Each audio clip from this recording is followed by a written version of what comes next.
네, 안녕하세요. 반갑습니다. 자, 오늘 여러분과 함께 볼 주제는요. 위기의 엔비디아라는 주제로 함께 보도록 하겠습니다. 자, 그리고 왜 위기냐? 바로 중국 로봇의 세계화가 미국보다 더 빨라지기 때문에 그렇습니다. 엔비디아가 위기에 있다라는 말은 뒤집어서 이야기한다면 미국 시장이 사실 위기에 있고 심각한 문제들이 발생할 수 있다라는 것을 암시하는 대목이기도 합니다. 따라서 오늘 방송을 통해서는 여러분들과 함께 엔비디아가 단순히 반도체 기업을 넘어서서 앞으로 전 세계 주식시장과 우리의 삶에 어떠한 영향을 미칠 건지, 그리고 지금 어떤 방향으로 중국과의 패권 경쟁에서 구체적으로 싸움이 진행되는지 보도록 하겠습니다. 자, 최근에 엔비디아에서는 굉장히 엔비디아 행보가 빨리 움직이고 있죠. 엔비디아가 오픈 AI에 한국 돈으로 140조 원, 1000억 달러, 미국 돈으로 1000억 달러예요. 한국 돈으로는 140조 원의 자금을 오픈 AI에 투자하기로 해가면서 데이터 센터를 짓는다라고 발표를 했습니다. 구체적인 내용은 이런 내용이죠. 오픈 AI한테 주식 무의결권, 그러니까 우리나라로 따지면 이제 우선주 같은 거죠. 보통주가 의결권이 없는 거.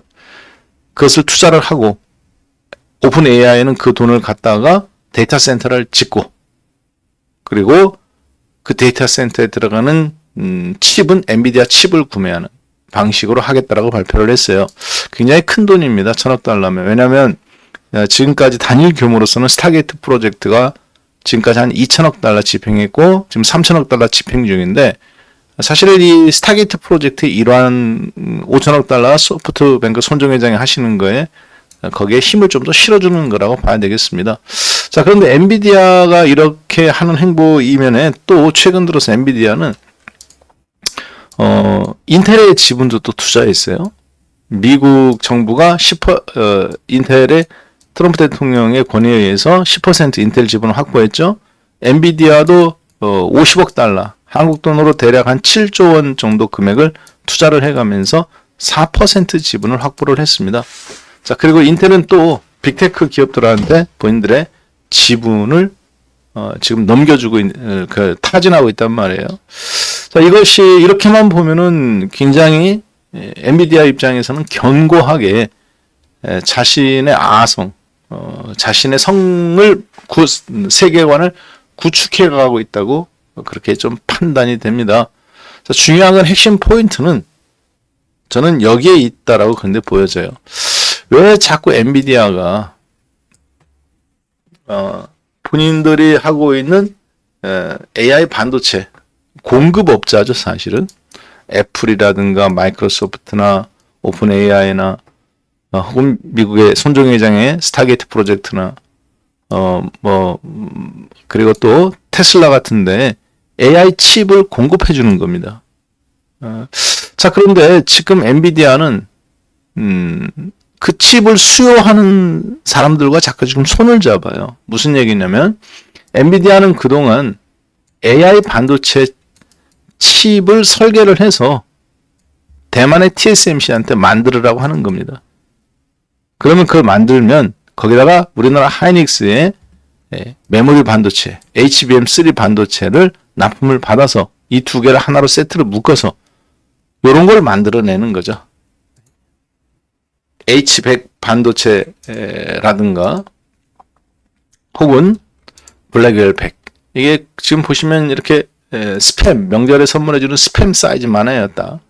그거 거꾸로 뒤집어 놓은 것 같거든요. 이런 걸 이렇게 딱 연결을 해서 여기에다가 이제 엔비디아 반도체 칩 집어넣고 HBM 옆에다 붙여가지고 이런 게 한 세트입니다. 그래서 이런 것들이 한 2개나 5개가 모이면 하나의 서버가 되는 거고요. 그 서버가 이제 5개에서 또 20개가 모이면 작은 데이터 센터, 많게는 뭐 100개, 200개. 이제 조 단위로 만들어지는 거죠. 그런 서버들을 해서 데이터 센터를 구축하는 건데, 그동안 엔비디아는 그런 서버들을 만들어서 이런 곳에 납품을 한 거죠, 사실. 마이크로소프트나 혹은 오픈 AI나 혹은 테슬라나 그리고 구글이나 메타 플랫폼이나 아마존이나 이런 회사들이 우리나라 네이버나 카카오, 대한민국 혹은 국회, 뭐 서울대학교, 포항대학교 이런 데다가 현대자동차한테 납품을 하는 겁니다. 자, 그런데요. 지금 엔비디아가 최근에 하고 있는 역할은 그런 역할에서 단순한 굉장히 사업 구조는 단순해요. 이걸 만들어서 공급해 주는 겁니다. 자, 그리고 거기에 이제 딱 두 회사가 필요한 거예요, 실질적으로. 인공지능 반도체, 사람으로 따지면 우뇌죠. 창의적인 애, 생각하는 애를 만들어주는 TSMC. 그리고 사람으로 따지면 좌뇌에 해당되는 HBM, 기억하고 저장하는. 이것을 하나 이렇게 세트로 만드는 겁니다. 이걸 H100이다, 혹은 뭐 블랙엘 100이다. 이렇게. 그 다음에 이제 이번 연도 연말 정도에 나오는 X100이라는 시리즈별로 이렇게 진화하는 겁니다. 자, 그런데요. 이 엔비디아가 최근에 그동안에는 이런 이제 공급업자입니다. 칩 공급업자. AI 칩. 근데 이제 이것이 앞으로, 뭐 코파일럿이나 혹은 챗GPT나 MS 에저나 셀포스나 그리고 여러분들 잘 아시는 팔란티어나 이런 데 이제 쓰이게 되는 거죠. 그리고 이제 개인 소비자의 애플 스마트폰, AI 폰이나 삼성의 스마트폰에 이제 쓰이게 되는 겁니다. 자, 따라서 조만간에 엔비디아는 그랬을 때 엔비디아가 개인들한테 이런 스마트폰을 팔지는 않잖아요. 여러분들이 이런 칩을 보실 일이 있을까요? 없죠. 마치 옛날에 IBM처럼 IBM 컴퓨터가 전 세계를 최초의 컴퓨터로 기업형 컴퓨터를 지배했지만 개인 소비자들, 일반 대중들이 컴퓨터를 볼 일이 없었단 말이에요. 기상청이나 혹은 나사나 국방부 같은 데 들어가서 이런 기업형 소비자였죠. 지금 엔비디아도 똑같죠, 데이터 센터가. 이제 개인형 소비자의 AI 시대가 이제 오기 시작하는 겁니다. 자, 그런데 문제는 뭐냐면 복병이 나타났어요. 엔비디아가 이 영역을 꽉 장악하고 있었는데 갑자기 최근에 중국이 알리바바와 화웨이가 엔비디아의 10분의 1 혹은 20분의 1 정도 수준에 불과한 자금으로 반도체 칩을 생산해내는 겁니다. 그것도 대량으로. 근데 이게 엔비디아가 지금 대만의 TSMC한테 받아서 만드는 5나노나 3나노. H100은 5나노고 블랙엘은 최근 3나노예요. 앞으로 이제 1나노 정도에서 2나노 정도까지 나오겠죠. 미국에 짓고 뭐 대만에 있는 우리나라 삼성전자도 마찬가지고. 근데 알리바바가 지금 5나노급 AI 반도체 칩을 독자 개발에 성공을 했습니다. 이 얘기는 무슨 얘기냐면 회로도가 성공한 게 아니에요. 자, 다시 한번 쉽게 말하면 엔비디아는 건물로 따지면 자동차로 따지면 자동차를 설계하는 회사입니다. 반도체 회로도 인공지능 칩을 설계를 하는 거예요. 그럼 그걸 누군가 만들어줘야 되겠죠. 자동차 핵심 엔진 그리고 미션 이건 누가 만드는 거냐? 소프트웨어 같은 거 들어가는 거는 바로 AI 반도체라고 해서 대만의 TSMC하고 삼성전자 같은 시스템 반도체 회사에서 이걸 생산을 하는 겁니다. 부품 엔진을 만드는 거와 똑같죠. 그러면 그 외에 기타 뭐 타이어라든가 뭐 트렁크라든가 샤시라든가 이런 것들이 있죠. 그런 것들이 이제 저장하고 뭐 일단 대중적으로 핵심이 아닌 것들은 메모리 반도체 HBM, SK 하이닉스하고 마이크론 테크놀로지, 삼성전자 건 안 갖다 쓰는 거죠. 엔비디아는. 이런 구조입니다. 이걸 하나로 세트로 묶어서 엔비디아는 본인들이 설계도 하지만 이걸 판매를 하는 거예요. 아까 애플이나 구글이나 이런 테슬라 같은 데이터 센터 짓는데. 자, 근데 이게 데이터 센터 쓸만한 거 하나가 얼마냐? 1조입니다. 그래서 마이크로소프트도 한국 돈으로 140조. 애플도 200조. 그리고 소프트뱅크 손정희 회장은 750조. 데이터 센터 짓는데 지금 투자하고 있죠. 실제 집행도 했고요.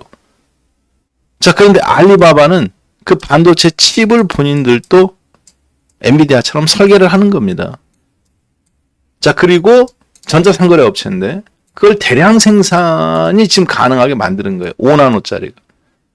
그럼 엔비디아 데이터 센터 하나 짓는데 1조 원이라면 알리바바 하나 짓는 데는 약 1000억 정도, 심지어 500억 정도 수준으로 확 떨어지는 그런 구조로 지금 예상을 하고 있습니다. 즉, 칩 가격이 굉장히 저렴해지는 거죠. 그러면 어떤 문제가 발생하느냐? 이 네트워크 시스템, 이 생태계가 다, 기존에 있던 생태계가 다 한마디로 위기에 처하게 되는 겁니다. 엔비디아도 위기에 처하게 되겠죠? 엔비디아 칩을 가지고 그동안 다른 마이크로소프트나 애플이나 구글이나 데이터 센터에 막대한 돈을 투자한 미국의 빅테크 기업들은 중국은 20분의 1로 그걸 만들어내는데, 데이터 센터를 건립해 주는데, 마치 화웨이 장비, 우리나라 SK텔레콤이나 혹은 유럽이나 이런 회사들이, 우리나라 LG가 10조 원이 들어갈 걸 화웨이 장비를 쓰니까 4조 원이면 5G하고 LTE로 구축했죠. 근데 문제가 됐잖아요. 그게 중국에 다 정보가 넘어갈 수 있기 때문에. 그래서 5, 6년 전부터 미국 정부에서 화웨이 장비를 쓰지 마라. 자, 지금 비슷한 구조가 오는 겁니다, 이제. 자, 그러면 이게 엔비디아를 중심으로 AI 반도체 칩의 독점권을 거의 갖고 있었는데, 중국의 알리바바가 이제 여기 치고 들어오면 이런 회사들이 미국에 있는 기업이나 우리나라 기업들이 써주지 않더라도 중국이라든가 혹은 중동이라든가 혹은 아프리카 같은 데이터 센터가 필요한 저렴한 구조로 데이터 센터 경쟁력 있게 구축할 수 있는 거예요. 그러면 미국은 어떤 문제가 발생하냐? 막대한 돈을 들여서 설립한 AI 데이터 센터의 경쟁력이 본인들이 앞으로 거의 10년, 20년 앞서 나가서 경쟁해야, 전 세계를 지배해야 되는데, 마치 중국의 스마트폰 회사들이 너도 나도 스마트폰을 만들어가면서 애플이 밀리고, 너도 나도 전기차 만들면서 테슬라가 원래 전기 자동차를 만들어냈죠. 그렇지만 지금은 중국의 BYD가 전기차 1등이고요. 그리고 전기차의 가장 핵심은 배터리 파트. CATL이 전 세계 38.3%를 지배합니다. 무슨 얘기냐? 2025년도 1분기 글로벌 전기차 배터리 시장 점유율을 보면 중국 기업들이 2개가 55% 이상을 점유해요. 전 세계 절반 이상을 점유합니다. 2개가. 여기에 이제 또 중소형 지리 자동차라든가 각종 회사들이 있어요. 그런 거 따지면 거의 65%를 점유합니다. 한국 LG 에너지 10%, 파나소닉 일본 4%, 한국 삼성 SDI, SK온 다 합쳐봐야 중국의 2개 회사도 이길 수가 없어요. 자, 그 얘기는 전 세계 전기차 시장의 거의 절반은 사실 중국이 만들어내고 낼 수 있다. 그리고 이 들어가는 핵심 부품들, 차량용 전장 부품과 IT 부품은 또 스마트폰에서 또 갖고 오는 거거든요, 사실. 발전시킨 건데, IT 업체들이. 스마트폰도 지금 우리나라 삼성이라든가 뭐 이런 데는 중국에 비해서 밀리고 있잖아요, 사실 중국 내부에서. 애플하고 삼성하고 합쳐야 중국 스마트폰 부품 업체, 좀 스마트폰 회사 정도 수준 정도 지금 돼요, 점유율이. 자, 그 얘기는 거꾸로 뒤집어서 얘기하면 로봇의 부품이 예를 들어서 스마트폰은 1200개 정도 들어가요. 1200개에서 1500개. 자동차는 2만 개에서 2만 5천 개 들어갑니다. 근데 전기 자동차는 몇 개가 들어가느냐? 12,000개 정도에서 15,000개 사이가 전기 자동차의 부품입니다. 스마트폰의 한 10배 되죠.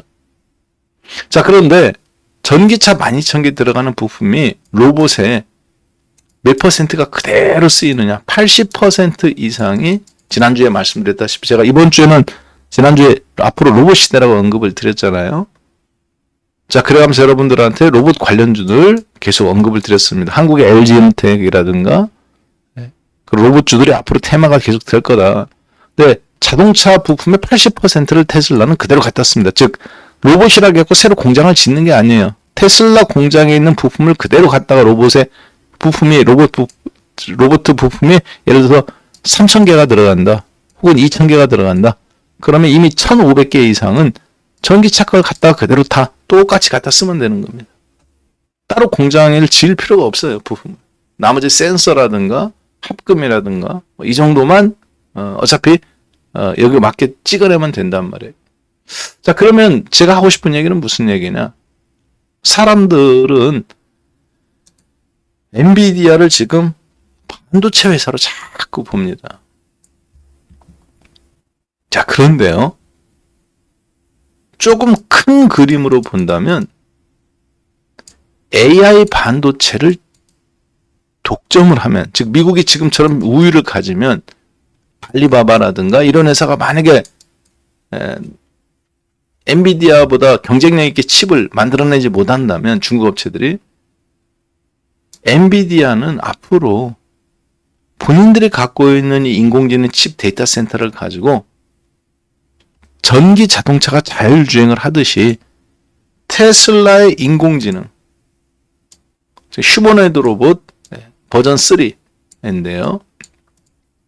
2만 달러에 조만간에 이제 다 공급이 됩니다. 지금 테슬라는. 작년까지 3만 달러인데 지금 이제 2만 달러에 공급할 수 있다고 그래요. 왜? 배터리 기술력이 계속 진보해서 부품 가격이 많이 떨어졌단 말이에요. 그러면 앞으로 이 휴머노이드 로봇이 노동의 생산성, 공장, 그리고 아이 돌봄, 혹은 각종 다양한 한국 같은 경우는 이제 고령화 사회니까 한마디로 어르신들 돌봄 로봇, 그리고 어린아이들 돌봄 로봇, 고용 현장의 국방 이런 데 써야 되겠죠. 자, 엔비디아는 그러면 이미 옛날에 애플 스마트폰 맨 처음에 나왔을 때 애플 소프트웨어를 공개를 했었잖아요. 그래서 애플은 지금 스마트폰 판매 대수는 전 세계 5분의 1밖에 되지 않는데 중국보다 밀리는데도 불구하고 시집가 총액은 유지할 수 있는 이유가, 테슬라도 마찬가지죠. 전기차 판매 대수는 중국 업체들한테 비교가 안 됨에도 불구하고 현저히 떨어지죠. 그럼에도 불구하고 테슬라 시가총액이 계속 올라가는 이유는 그 플랫폼을 장악하고 있기 때문에 그렇습니다. 자율주행의 플랫폼. 엔비디아 입장에서도 마찬가지입니다. AI 플랫폼을 본인들이 장악을 했고, 소프트 AI 반도체 칩 생산을, 그리고 그 칩을 5나노, 3나노로 데이터 센터에 공급할 수 있는 능력이고 독점을 가고 있었는데, 이것 때문에 지금 미국의 시가총액이 이렇게 커진 거죠. 엔비디아 시가총액이 6천조 원이 넘어요. 오늘부로. 잠깐 한번 시가총액 한번 잠깐 보고 갈까요? 자, 보시면 지금 이 부분이 엔비디아의 시가총액입니다. 엔비디아 시가총액 1등이죠. 전 세계 미국 주식시장에서. 두 번째 마이크로소프트, 세 번째 애플, 그 다음은 구글, 여섯 번째 아마존. 이렇게 있는데요. 엔비디아 시가총액은 지금 보시는 것처럼 4조 3천억 달러입니다. 이게 빌리언이니까 4조 3천억 달러예요. 1조 달러는 오늘 우리나라 환율로 거의 1조 달러는 1,400조 원입니다. 그럼 4조 달러는 5,600조가 넘어요. 자, 그런데 거기 뒤에 또 이게 또 있죠. 그러니까 6천조 원이 사실은 지금 엔비디아 시가총액이 넘습니다. 대한민국 시가총액이 오늘 여러분하고 잠깐 본다면은 이 정도 수준입니다. 오늘 우리나라 종합주가지수 3,471포인트인데요. 거래소 시가총액이 2,778조 원이네요. 보시는 것처럼 2,778조 원. 어제 기준으로, 어제 종가 기준으로. 그러면 아까 엔비디아 혼자 시가총액이 6천조 원이 살짝 넘기 때문에 우리나라 시가총액의 2배 이상이라고 봐야 되겠죠. 대한민국 전체. 자, 따라서 이런 어떤 흐름으로 봤을 때 엔비디아가 지금 앞으로 계속 이런 개인 소비자, 이제 기업형 데이터 센터 짓던 데서 앞으로 데이터 센터를 이제 유지하고, 그리고 반도체를 갈아 끼워야 되고, 그리고 그것을 대중 서비스, 개인형 AI, 개인형 PC, 개인형 스마트폰으로 이것이 이제 보급이 됐을 때 미국의 업체들이 그 플랫폼을 이렇게 다 장악해야 되는데 그러면 중국 업체들이 그 플랫폼 서비스를 엔비디아보다 더 저렴하게 할 수 있는 겁니다. 이 생태계가 그럼 무너지는 거예요. 사실은. 지금 당장은 무너지지 않겠지만 중국 내부의 반도체 자립 플러스 AI 생태계 자립이 이루어지게 되면 그 다음 서비스할 게 개인 소비자 서비스인데 그 개인 소비자 서비스는 바로 모든 것이 로봇으로 집중된단 말이에요. 스마트폰에서 자동차로 집중되고 자동차에서 로봇으로. 그랬을 때 그 로봇의 부품의 80%는 전기차에서 오게 되는데 그 전기차의 핵심은 중국 애들이 지금 이렇게 50% 넘는 시장 점유를 하고 있기 때문에 앞으로 미국 입장에서는 급성장하는 로봇 시장을 뺏기는 게 문제가 아니라 그 분야에서 중국 업체들한테 그동안 유리했던 게 플랫폼 비즈니스였는데 AI 플랫폼. 그래서 로봇을 만들었을 때 전 세계 원자재는 52%가 중국이 점유하고 있고 가공 소재도 37%가 점유하고 있고 부품도 전 세계 로봇 부품의 43%를 점유하고 있고 미국은 겨우 원자재는 3%밖에 되지 않습니다. 로봇 부품에. 가공은 19%, 부품은 11%. 원자재는 미국 그러니까 로봇 자립도가 없는 거예요. 즉 전기차 원자재 자립도가 없는 거, 스마트폰 자립도가 없는 거 똑같죠. 중국에 비해서 마치 4분의 1도 안 됩니다. 부품이. 그건 당연한 거죠. 애플도 중국도 공장에 있지. 테슬라도 공장이 중국에 있지. 그리고 전 세계 스마트폰의 상당 부분 부품이 다 중국에 있죠. 애플이 이번에 탈출하는데도 불구하고 왜? 스마트폰 부품 회사가 자동차 전장 부품도 전장화되고 있단 말이에요. 자, 그래서 미국 입장에서는 그동안 그것을 엔비디아 같은 반도체와 데이터 센터로 시스템 디지털 플랫폼을 장악하면 극복이 가능했는데 이쪽에서는 뒤처지더라도 즉 하드웨어 쪽에서는 뒤처지더라도 소프트웨어 쪽에서는 극복이 가능했단 말이에요. 마치 애플이 덜 팔려도 전 세계 점유율이 20%밖에 안 되지만 소프트웨어를 장악하고 있죠. 애플 스마트폰을 운영하는 OS 체제 그리고 중국의 샤오미든 우리나라 삼성전자든 화웨이든 모든 부품 이 애플이 아닌 안드로이드 모든 스마트폰은 안드로이드로 운영된단 말이에요. 자, 그렇기 때문에 중국이 스마트폰 세계까지 현재 여기 온 것까지는 미국한테 어쩔 수가 없었어요. 자, 그런데 이제 알리바바와 화웨이가 엔비디아에 버금가는 지금 칩을 대량 생산이 가능하기 때문에 이제는 하드웨어가 좀 중요해졌습니다. 마치 미국이 반도체 설계하고 다 했는데 대만의 TSMC가 그리고 우리나라 삼성전자가 아니면 못 만들어주는 것처럼 즉 미국이 아무리 훌륭한 군함 설계 능력을 갖고 있다 하더라도 그것을 대한민국의 현대중공업이나 대우조선해양에서 현실적으로 만들어주지 않으면 미국은 한 대 만들 때 중국 애들은 20개를 만들잖아요. 군함을 지금. 똑같은 원리입니다. 그래서 미국은 이 로봇도 조립만 50%예요. 본인들이 조립만 하는 거지 경쟁 능력인 원자재나 부품이나 이런 데는 중국이 한참 뒤처집니다.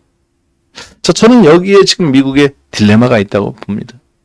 자, 뒤집어서 얘기하면 엔비디아가 그 다음 단계 즉 젠슨 황이라든가 그리고 일론 머스크가 앞으로 미래는 다 로봇이라고 공통적인 의견을 합니다.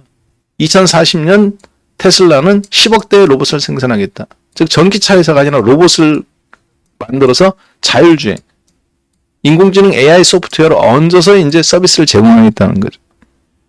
젠슨 황도 마찬가지죠. 앞으로 움직이는 모든 것은 로봇이 될 것이다. 그래서 거기다 AI를 접목해서 자기네들이 쿠다라는 플랫폼을 가지고 교육을 시키는 거거든요. 다.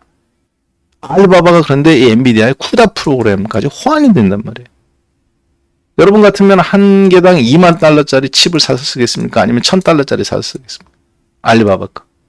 처음에 데이터 센터는 이걸로 깔았을지 몰라도 나중에는 이제 칩이 마모가 되기 시작하고 교체하기 시작하고 일부 그러면 계속 알리바바 칩을 쓸 수 있단 말이에요. 중국이나 아프리카는 뭐 처음 설립부터 그러겠죠. 자, 따라서 AI 세계의 최종 AI는 소프트웨어라면 그것을 가지고 그 AI가 구현되는 건 결국은 로봇과 산업 현장인데 로봇이 가장 지금 확률이 높죠. 모든 길은 그래서 눈에 보이는 것은 로봇이란 말이에요. 로봇으로 집중되게 되는데 그랬을 때 미국이 그 경쟁력에서 경쟁을 유지할 수 있느냐? 어렵다고 보는 거.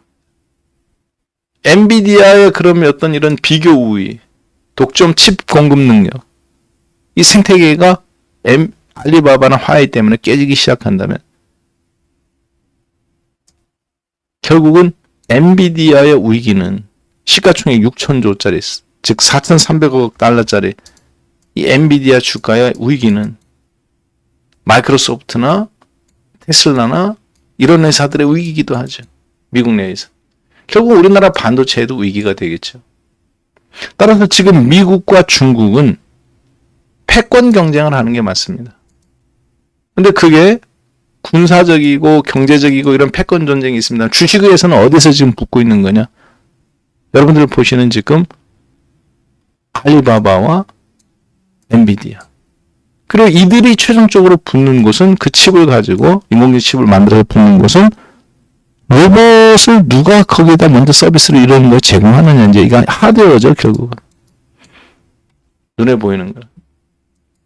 그래서 이 엔비디아의 AI 칩을 이용해서 개인 소비자 서비스와 기업 소비자가 있는데 기업 소비자가 이제 데이터 센터를 짓는 거고요. 그래서 마이크로소프트나 구글이나 테슬라처럼 자율주행을 한다든가 알리바바처럼 아마존처럼 인공지능을 이용해서 여러분들한테 뭐 이 배송이라든가 혹은 제때 딱 맞는 상품이 소모가 다 됐을 때 뭐 추천을 해준다든가 팔란티아처럼 전쟁 네트워크를 수행하게 만든다든가 이제 개인 소비자 쪽으로 이제 스마트폰과 로봇으로 오게 되는데요. 거기에서 이제 저기서 압도적인 비교 우위를 엔비디아가 애플처럼 옛날에 스마트폰 처음 나왔을 때 혹은 전기차 처음 나왔을 때 테슬라처럼 혼자 독점하는 구조가 이제 깨지는 겁니다. 애플도 삼성전자 때문에 밀리고 테슬라도 중국의 BYD한테 밀리고 플랫폼만 장악하게 되는 거죠. 자, 지금 그 단계까지 온 거예요. 근데 저런 엔비디아 시가총액의 위기는 그건 미국 주식시장의 위기이기도 합니다. 어제 알리바바가 홍콩에 상장되어 있는데 미국에도 상장되어 있습니다. 뉴욕 증권거래소. 이틀 전에 9% 급등 나왔어요. 그리고 오늘은 지금 마이너스 1.62% 지금 시간 외 거래에서 거래가 되고 있는데 현재 실시간입니다. 지난 1월 달에 70달러, 80달러 미만이었던 엔비디아, 알리바바의 시가총액. 알리바바 한 주당 가격 160달러예요. 10개월 사이에 9개월 사이에 100% 상승했습니다. 자, 지금 전 세계가 그렇기 때문에 얼마만큼 알리바바의 저 칩에 경계감을 갖고 있는지. 엔비디아도 지금 그러니까 몸부림을 치는 거예요. 오픈 AI한테 투자하고 인텔에 투자함으로써 본인들의 칩 수요자들한테 한마디로 이 시스템을 네트워크를 견고하게 하고 다가오는 개인 소비형 AI 시대에 대비해서 인텔 CPU 칩에도 지분도 투자하고 자, 그 얘기는 뒤집어서 얘기하면 이제 조만간에 여러분과 저는 엔비디아와 알리바바의 최종적인 싸움은 결국 로봇에서 이루어지는 겁니다. 자, 이게 한국에서 여러분과 저한테 기회가 될 것이다. 왜? 중국의 딥시크가 개발이 됐을 때 오픈 AI 샘 알트먼이 한국으로 일주일 내로 바로 날라왔습니다. 그리고 어제부터 카카오에 오픈 AI 즉 인공지능이 적용된 서비스를 무상으로 제공하죠. 여기는 무슨 얘기냐? 중국의 딥시크, 이런 것들이 경쟁이 붙었을 때, 즉 코카콜라만 있을 때는 독점이니까 비싸게 팔아먹어요. 펩시콜라 나오니까 신흥 시장한테는 누가 먼저 맛을 들이느냐에 따라 그걸 다 그대로 계속 써버리는 거죠. 오픈AI가 카카오에 공짜로 자기 거 갖다 쓰라고 하는 것처럼 앞으로 한국한테 기업들한테는 특히 하이닉스와 삼성전자, 반도체한테도 기회가 되겠습니다만 로봇에 누구의 시스템을 탑재할 거냐, 자동차에 누구의 시스템을 자율주행을 먼저 탑재할 거냐, 이런 원리하고 똑같습니다. 따라서 한국한테는 이게 로봇주들이 앞으로 굉장한 기회가 될 걸로 보여지고요. 여러분들이 지금 중국산 전기 자동차다, 중국산 핸드폰이다 이렇게 생각하지 마시고 중국산 휴머노이드 로봇과 테슬라 휴머노이드 로봇으로 우리는 볼 수밖에 없어요. 거기에 누구게 실리느냐, 알리바바 인공지능이 실리느냐, 엔비디아 칩이 들어간 데이터 센터가 적용되느냐. 우리는 그렇지만 그 시스템에서 지금 한국은 아직 없죠. 제대로 된 데이터 센터조차. 한국은 계속 자동차 부품주, 로봇 부품주 이런 형태로 갈 수밖에 없습니다. 당분간. 왜? 그걸 움직이는 데이터 센터는 알리바바와 지금 엔비디아 이런 회사들이 지금 싸우고 있는 거란 말이에요. 자, 그것이 우리들한테는 한국에 있는 로봇 부품주들 그리고 반도체 부품주들한테 여러분과 저한테는 엄청난 기회가 될 거예요. 그 기회를 지금 최대한 살려서 투자를 하고 있습니다. 자, 앞으로 그래서 볼만한 재미가 펼쳐질 거다. 엔비디아 주가는 추춤거리고 중국의 자율주행과 로봇주들이 새로운 도약을 할 걸로 보여지는데요. 그 위기 속에서 마치 미국이 조선업이 약해서 한국한테 하나오션이나 현대중공업한테 10배, 5배 기회가 온 것처럼 여러분과 저한테 앞으로 한국형, 지난주에 제가 자동차 전장 부품이었잖아요. LG 이노텍이라든가 사막 콘덴서 뭐 이런 것들, LG전자 그런 것처럼 로봇 부품주, 전장 부품이었던 것처럼 이제는 로봇주들한테 또 기회가 옵니다. 그 기회를 여러분들이 꼭 잡으셔야 돼요. 남아있는 수익률이 거기서 또 나오게 되어 있습니다. 자, 이렇게 해서 오늘 저는 위기의 엔비디아, 중국 로봇의 세계화라는 주제로 여러분과 제가 한국 시장에서 어떤 종목으로 앞으로 이 사이에서 고래 싸움에서 어부지리를 취해야 될지 자세하게 살펴보았습니다. 네, 그러면 편안한 가을 환절기 아주 좀 선선하고 좋죠. 건강하게 지내시고요. 저는 다음 주 뵙겠습니다. 감사합니다.